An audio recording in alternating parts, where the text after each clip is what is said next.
The Demon of the Flower.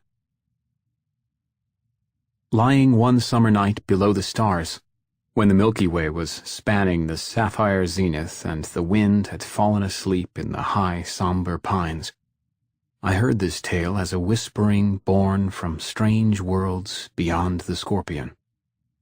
Not as the plants and flowers of earth, growing peacefully beneath a simple sun, were the blossoms of the planet Lofé. Coiling and uncoiling in double dawns, tossing tumultuously to enormous suns of jade green and ballast ruby orange, swaying and weltering in rich twilights. They resembled fields of rooted servants that dance eternally to an otherworld music. Many were small and furtive and crept in the fashion of vipers on the low ground. Others were tall as pythons, rearing proudly to the jeweled light in hieratic postures. Some were like abdominous wyverns with long, slender throats and coronals of scroll-shaped antennae, and some bore the far-off likeness of pygmy cocodrills with high carmine-tinted combs. The flowers grew with single or double stems that burgeoned into hydra heads, or triple or quadruple stems that joined again to put forth a single blossom.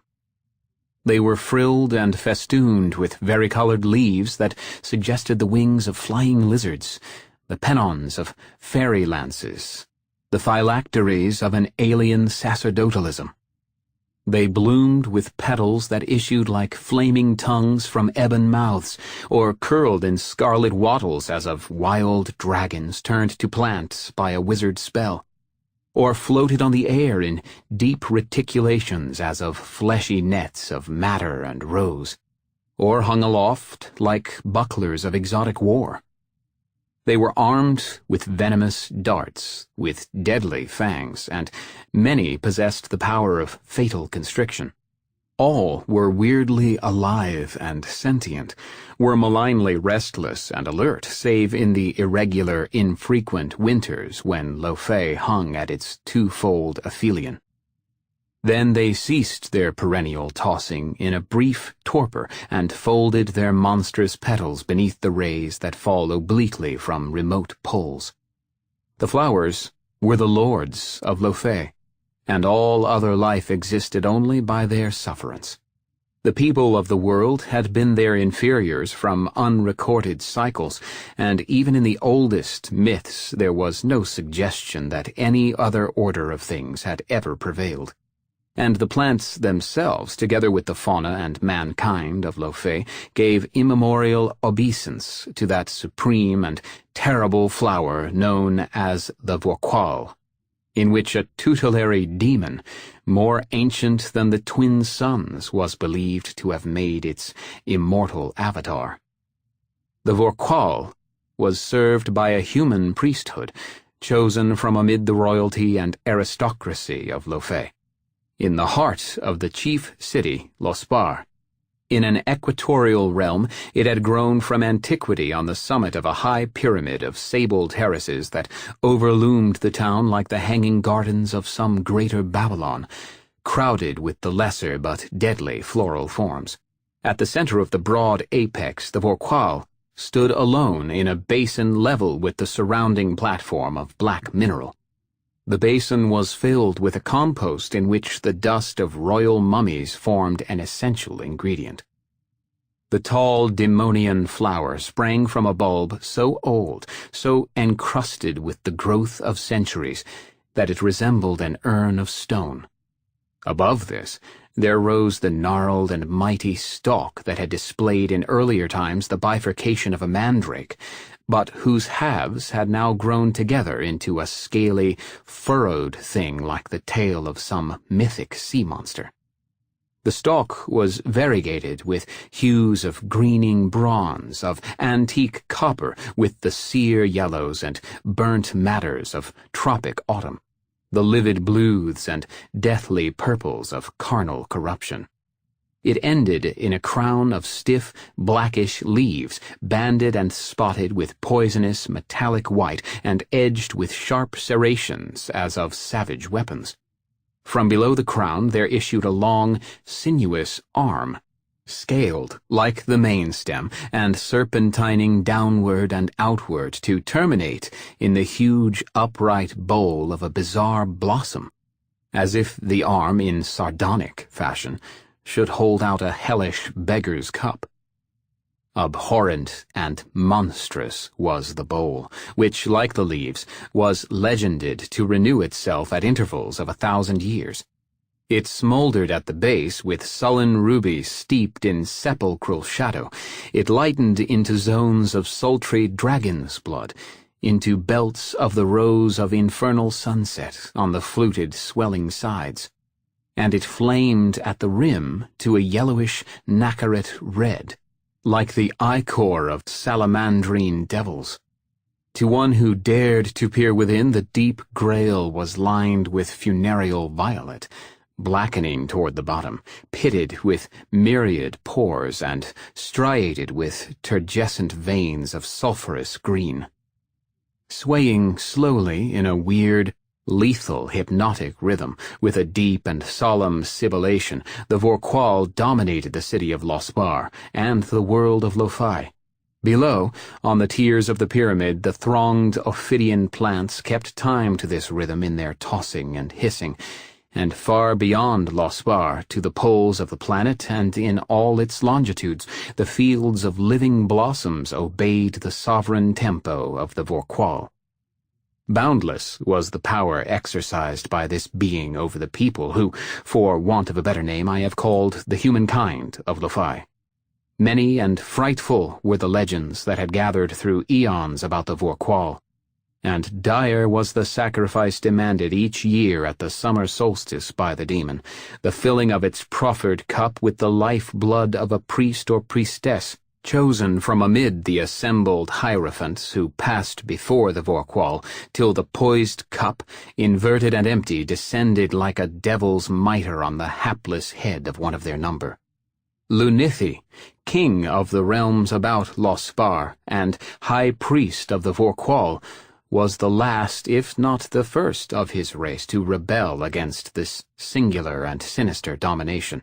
There were doubtful myths of some primordial ruler who had dared to refuse the required sacrifice, and whose people, in consequence, had been decimated by a mortal war with the serpentine plants, which, obeying the angry demon, had uprooted themselves everywhere from the soil, and had marched on the cities of Lo-Fi, slaying or vampirizing all who fell in their way.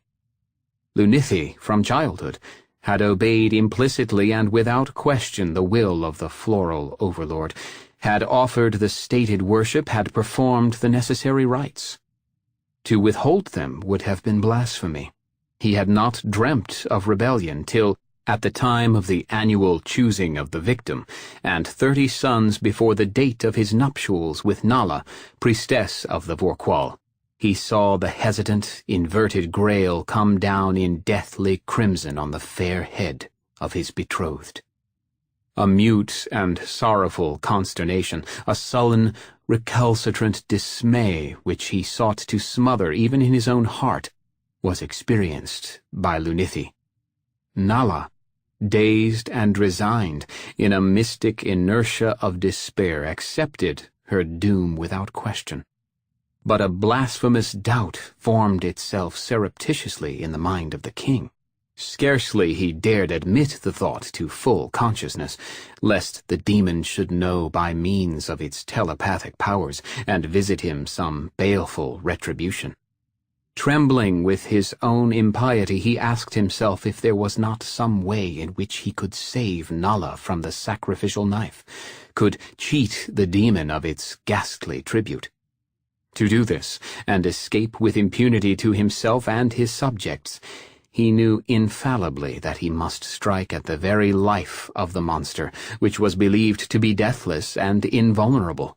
It seemed impious even to wonder concerning the truth of this unanimous belief, which had long assumed the force of a religious tenet among the peoples of Lo-Fi. Amid such reflections as these, Lunithi remembered an old myth about the existence of a neutral and independent being known as the Oclith, a demon coeval with the Vorqual, and allied neither to man nor to the flower creatures. This being was said to dwell beyond the desert of Afom, in the otherwise unpeopled mountains of white stone that are never visited by snow, and which lie above the habitat of the ophidian blossoms.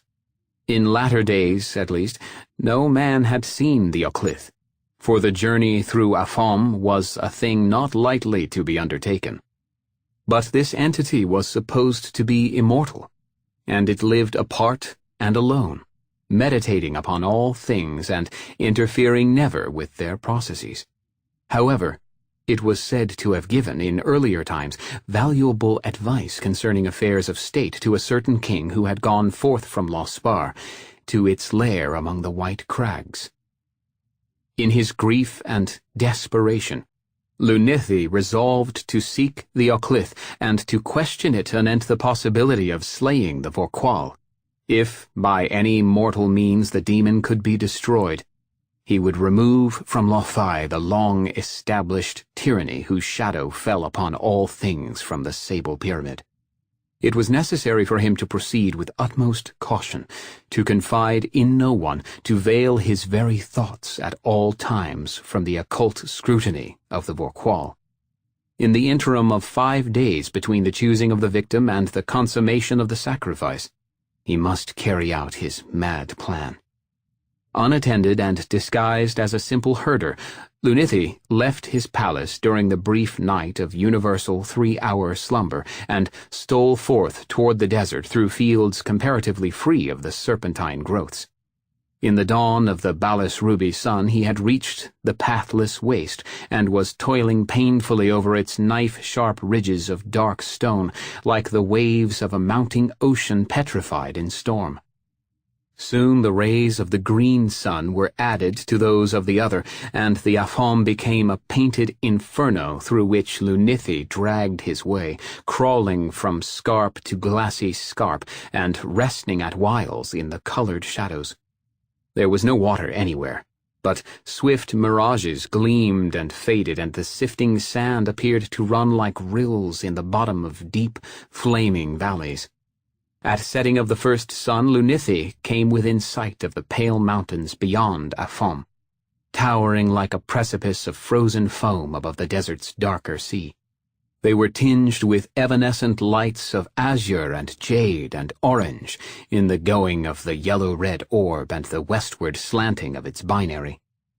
Then the lights melted into tourmaline and beryl, and the green sun was regnant over all, till it, too, went down, leaving a twilight whose colors were those of shoaling seawater.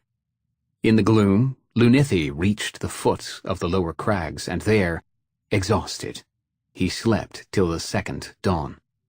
Rising, he began his escalade of the white mountains, which rose bleak and terrible before him against the hidden suns, with cliffs that were sheer as the terraces of Titans. Like the king who had gone before in the ancient myth, he found the precarious way that led upward through narrow, broken chasms. At last he came to the vaster fissure, riving the heart of the White Range, by which it was possible to reach the legendary lair of the Oclith. The beetling walls of the chasm rose higher and higher above him, shutting out the double daylight, but creating with their pallor a wan and deathly glimmer to illumine his way through the dusk. The fissure was such as might have been cloven by the sword of a macrocosmic giant.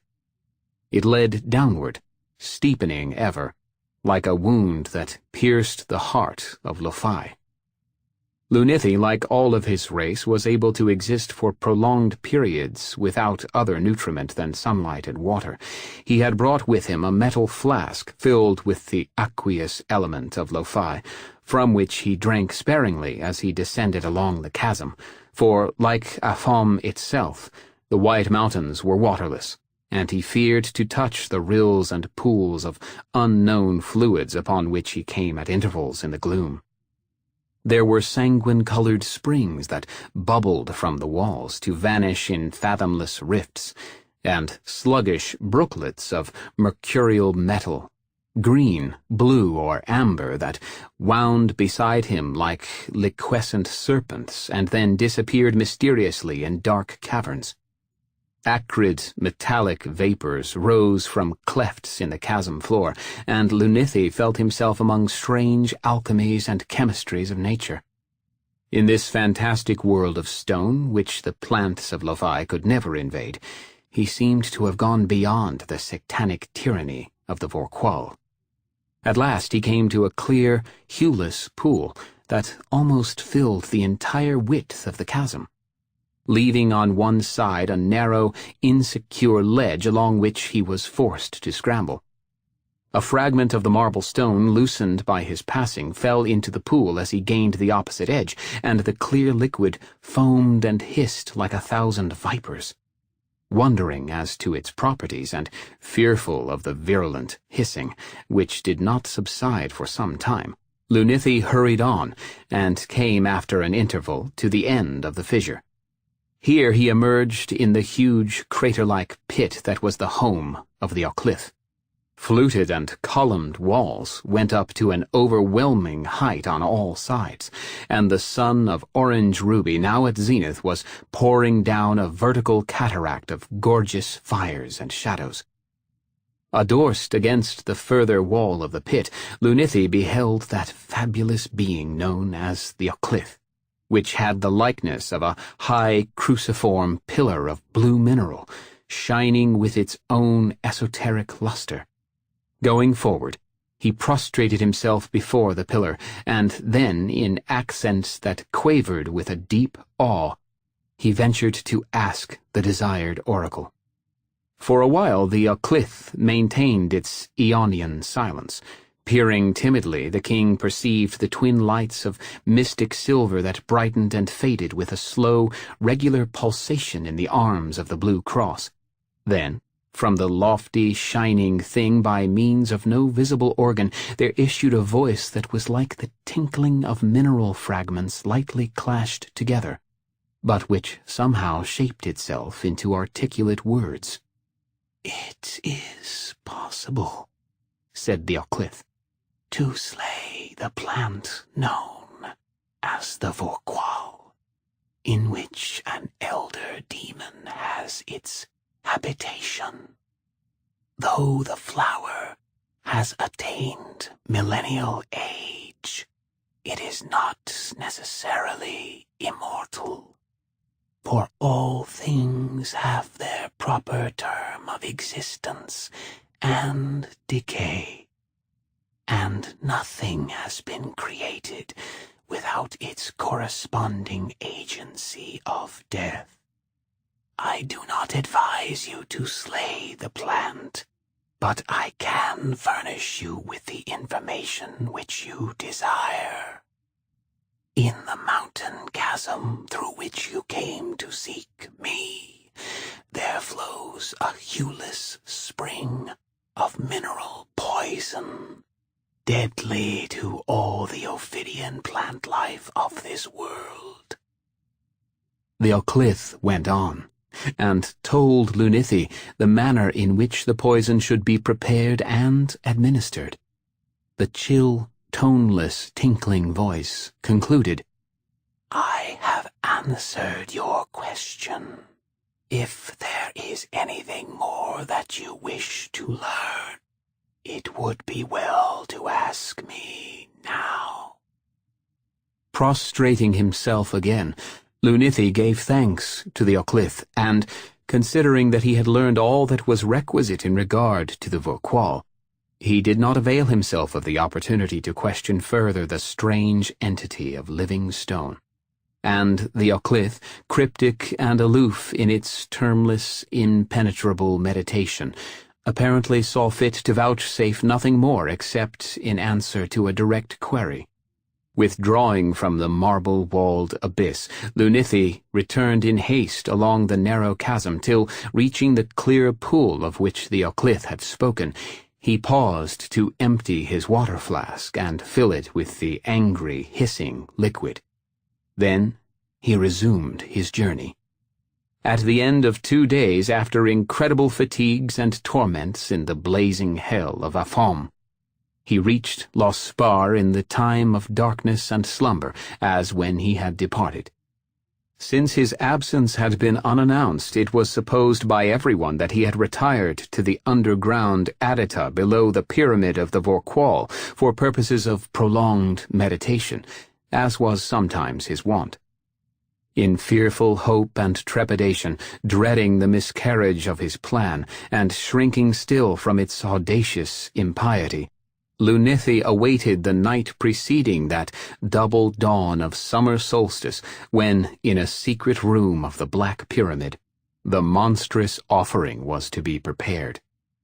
Nala would be slain by a fellow priest or priestess chosen by lot, and her life blood would drip from the channeled altar into a great cup, and the cup would then be borne with solemn rites to the Vorqual, and its contents poured into the evilly supplicative bowl of the sanguinated blossom.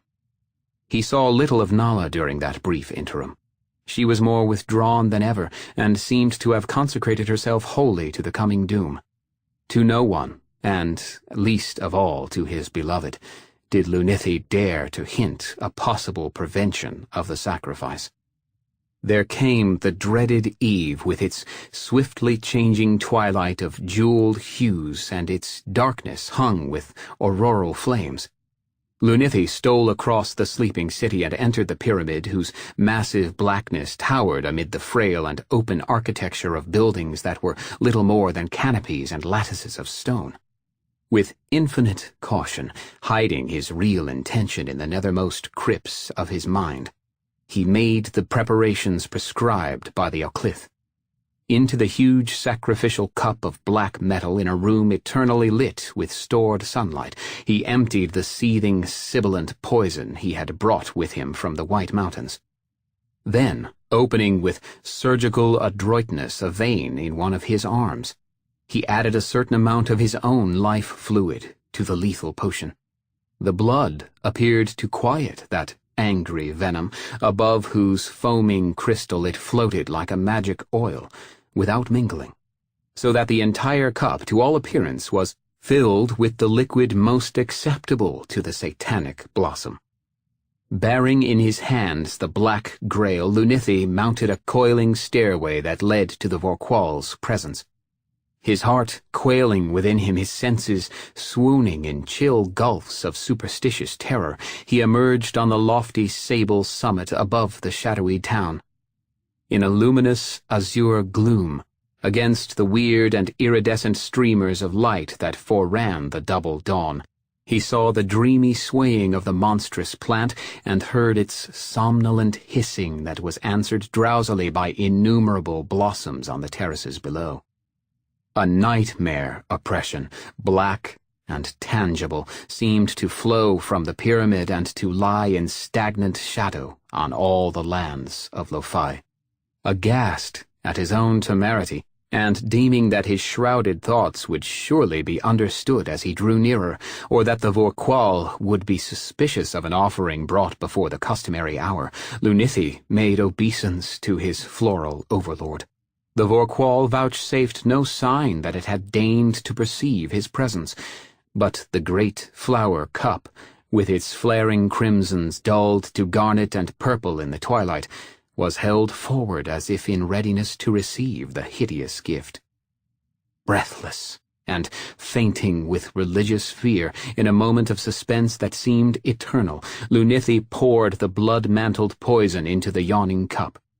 The venom boiled and hissed like a wizard's brew as the thirsty flower drank it up, and Lunithy saw the coiling arm draw back in sudden doubt and tilt its demonian grail quickly as if to repudiate the sacrificial draught. It was too late, for the poison had been absorbed by the blossom's porous lining.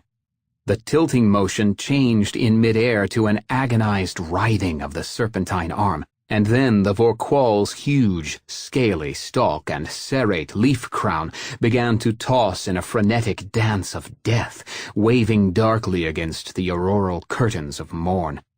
Its deep, solemn hissing sharpened to an insupportable note, fraught with the pain of a dying devil, and looking down from the platform edge on which he crouched to avoid the swaying growth, Lunithi saw that the lesser plants on all the black terraces beneath were tossing in mad unison with their master. Like noises in an evil dream, he heard the chorus of their tortured sibilations. He dared not look again at the Vorqual till he became aware of a strange, unnatural silence, and saw that the blossoms below had ceased to writhe and were drooping limply on their stems. Then, incredulous, he knew that the Vorqual was dead. Turning, in mingled horror and triumph, he beheld the flaccid stalk that had fallen prone on its bed of unholy compost. He saw the sudden withering of the stiff, sordid leaves, of the gross and hellish flower. Even the stony bulb appeared to collapse and crumble before his eyes. The entire stem, with its evil colors fading swiftly, shrank and fell in upon itself like a sere and empty serpent skin. At the same time, in some obscure manner, Lunithi was still aware of a presence that brooded above the pyramid. Even in the death of the Vorqual, it seemed to him that he was not alone. Then, as he stood and waited, fearing he knew not what, he felt the passing of a cold and unseen thing in the azure gloom, a thing that flowed across his body like the coils of some enormous python without sound, in dark and clammy undulations. A moment more and it was gone, and Lunithi no longer felt the brooding presence. He turned to go, and it seemed that the dying night was ominous of an unconceived terror that gathered before him as he went down the long volutes of somber stairs. Slowly he descended, and a weird despair was upon him. He had slain the Vorqual, had seen it wither in death, so Nala should be saved from the morrow's sacrifice. Yet he could not believe the thing he had done. The lifting of the ancient doom was still no more than an idle myth. The twilight had begun to brighten as he passed through the slumbering city. According to custom of Lo-Fi, no one would be abroad for another hour. Then the priests of the Vorqual would gather for the annual rite of blood offering. Midway between the pyramid and his own palace, Lunithi was more than startled to meet the maiden Nala. Pale and ghostly, she glided by him with a swift and swaying movement almost serpentine, which differed strangely from her habitual languor. Lunithi dared not accost her when he saw her shut, unheeding eyes like those of a somnambulist, and he was deeply awed and troubled by the serpentine ease, the unnatural surety of her motion. It reminded him of something which he feared to remember. In a turmoil of fantastic doubt and apprehension, he followed her. Threading the exotic maze of Lospar with the fleet and sinuous glide of a homing serpent, Nala entered the sacred pyramid. Lunithi, less swift than the maiden, had fallen behind, and he knew not where she had gone in the myriad vaults and interior chambers. But a strange and fearsome intuition drew his steps without delay to the platform of the summit. He knew not what he should find, but his heart was drugged with an esoteric hopelessness, and he was aware of no surprise when he came forth in the many-colored dawn and beheld the thing which awaited him. The maiden Nala, or that which he knew to be Nala, was standing in the basin of evil soil above the withered remains of the Vorqual. She had undergone, was still undergoing, a monstrous and diabolic transformation. Her frail, slight body had assumed a long and dragon-like form, and the tender skin was marked off in incipient scales that darkened momentarily with a mottling of baleful hues. Her head was no longer recognizable as such, and the human lineaments were flaring into a weird semicircle of pointed leaf buds. Her lower limbs had joined together, had rooted themselves in the ground. One of her arms was becoming a part of the Ophidian bowl, and the other was lengthening into a scaly stem that bore the dark red bud of a sinister blossom. More and more the monstrosity took on the similitude of the Vorqual, and Lunithi, crushed by the ancient awe and dark, terrible faith of his ancestors, could feel no longer any doubt of its true identity. Soon there was no trace of Nala in the thing before him, which began to sway in a dreamy, python-like rhythm, and to utter a deep and measured sibilation, to which the plants on the lower tiers responded. He knew then that the Vorqual had returned to claim its sacrifice, and preside forever above the city Lospar and the world Lothai.